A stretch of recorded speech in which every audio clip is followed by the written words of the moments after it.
Hi, in this recording we're going to talk about making connections to what we read. So at the very beginning of this semester, you might recall that we placed a lot of emphasis on the importance of activating students' background knowledge. When students have background knowledge about a topic that they're going to learn about or a topic that they're going to read about, it certainly enhances their understanding. It gives them sort of like a framework that they can add new learning to. So it's really helpful when students think about what they already know about a topic while they're studying this topic or while they're reading about the topic. And in fact, when we encourage students to make connections, when we encourage students to think about what the text reminds them of, we encourage them to think about, what do you already know about this topic, and how does this relate to you, and how does this relate to what you know? It can actually help promote students' comprehension of what they read. So there are three different types of connections. These include text-to-self connections, text-to-text connections, and text-to-world connections. And then we also have disconnections, which is when we have students consider how a topic or an event that they're reading about does not relate to their own lives, when they can't really understand something. So I'm going to go over these types of connections and disconnections in terms of Claudette Colvin, Twice Towards Justice, which is the book that we're reading currently in our class. So a text-to-self connection is when you make a connection between an event or a person in the text and your personal experiences. So how does something in the text relate to something that has happened to you in your life? As an example, in chapter 2 of the book, Claudette is explaining that she was a really good student in elementary school. Well, I can certainly relate to how Claudette was feeling about school, her attitude towards school, and how her teachers might have perceived her in school because, like her, I was also a good student in elementary school. I like to think that I was a good student all through my school days because I like school, and I work hard at it, certainly. But especially in elementary school, I was very, interested in what I was learning. I was well behaved. I was a lot like Claudette, so I could put myself in her shoes when she was describing her early experiences in school as being positive ones. So one thing that's important to keep in mind about text-to-self connections is that when we encourage students to make these types of connections with what they read, we don't want them to be superficial. For example, if you were reading Claudette Colvin and it was mentioned that Claudette Colvin had a blue barrette that she liked to wear in her hair, and you thought, I have a blue barrette that I like to wear in my hair too. That's very superficial. That doesn't really help you think about how Claudette life was like, the fact that she owned a blue barrette, which is just something I made up. I don't know if that's actually true.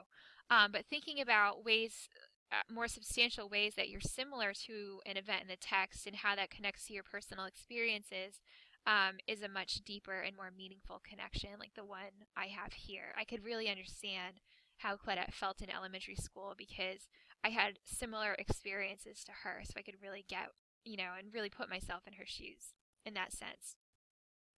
So a text-to-text connection is when you make a connection between a text that you're reading and another text that you're familiar with. And a text doesn't just have to be a book. It could include an article that you've read. It could be a TV show or a song or any other form of media, any other form of human communication can be considered a text. So one thing that I was thinking as I was reading this book was on page 27, Claudette is explaining that she and her classmates who attended segregated schools were not getting the same level of rigor in their school that their white peers were getting. Like their books weren't as up to date, as well as their curriculum wasn't as challenging. And that actually reminded me of a scholarly article that I read when I was a doctoral student. The article was by Jean Anion, who was an educator and a scholar, and she did a lot of research into what schools actually teach children. And I really admire her work. I think it's really interesting. And this particular article that I read about her was how students who belong to different social class group are actually educated in very different ways. Like the working class students that she observed in a fifth grade classroom were taught to perform very routine tasks, while the wealthier students that she observed in the same grade level were taught um, a more rigorous curriculum. Like they were taught how to problem solve, which is certainly more difficult than just like memorizing information and regurgitating it, which is what the working class students were taught. So what Andine argued is that working class students are kind of being taught to perform very routine work like working in a factory, whereas wealthy students are being taught how to think critically and solve problems, which are important skills to have if you move into professional jobs like a doctor or a lawyer or a teacher. So these students were being educated in a way that sort of like predicted their future social class. So there was a big difference in how they were being educated. And that made me think about Claudette Colvin, because students are being treated um, differently based on a cultural characteristic like their race or their social class. So I made a connection there when Claudette was explaining how race made a difference in between her school and the white schools. It made me think about how working class schools and schools attended by wealthy children are very different as well. So a text to world connection is when you make a connection between something going on in the text and something that has happened in the past in the world at large, or something that is happening now in the world at large. So in chapter 1 of the book, the Jim Crow laws that segregated black citizens of Montgomery from white citizens of Montgomery in public spaces actually made me think a lot about how the Jewish people in Europe were treated when the Nazis became powerful in Germany. So just like the African American people living in Montgomery under the Jim Crow laws, the Jewish people were treated in a similar fashion, and we know that many of them had really horrible and devastating fates. Certainly, but just like the African American people, they were actually segregated as well for a time before they were sent to concentration camps, when they were very much segregated. But initially, they were pulled from their own homes and they were segregated into ghettos. So they were forced to live in a certain part of the city that was walled off from where other people lived. So there was segregation occurring there at that time in history, just like it occurred in the United States in the South when Jim Crow laws were prevalent. So that's a text to world connection. And, these can be more difficult to make, certainly for children, because they just don't have the same knowledge of the world that adults necessarily have. I mean, certainly we've been around longer, we've taken in more information, but certainly students are still capable of making them. For example, when I was actually a student teacher in a 4th grade classroom years ago, the class was reading a book called Stone Fox, and one of the events in the book was this boy and his grandfather were going to lose their farm because the grandfather hadn't paid taxes, so the state was going to come take it away.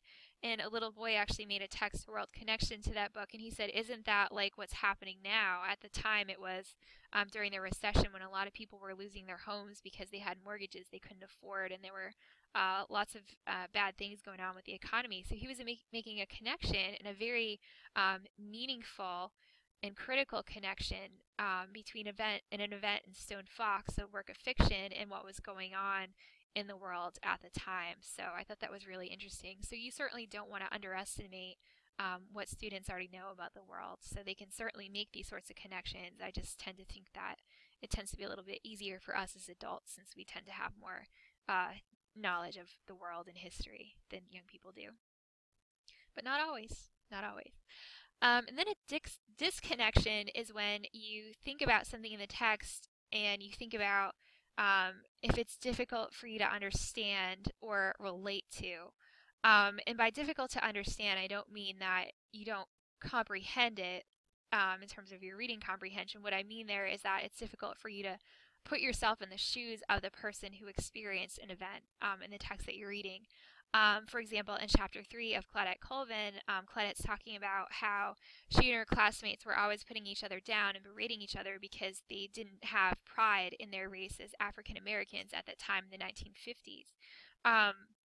So although I felt empathy for Claudette, and it made me sad that that was going on when I was reading about that, I had a disconnection there because, as a white woman, I don't have a similar experience that I can connect to, because no one's ever put me down because of the way I look, and certainly no one's ever put me down because of my race. So even though I could have empathy for Claudette and I could consider how hard that must have been for her, I can't fully understand what that's like because I have not had a similar experience myself. So at that point, I had a disconnection with the text. So, having students make these sorts of connections, like I've modeled here in this recording, is a great way to activate their background knowledge, a great way to promote their comprehension.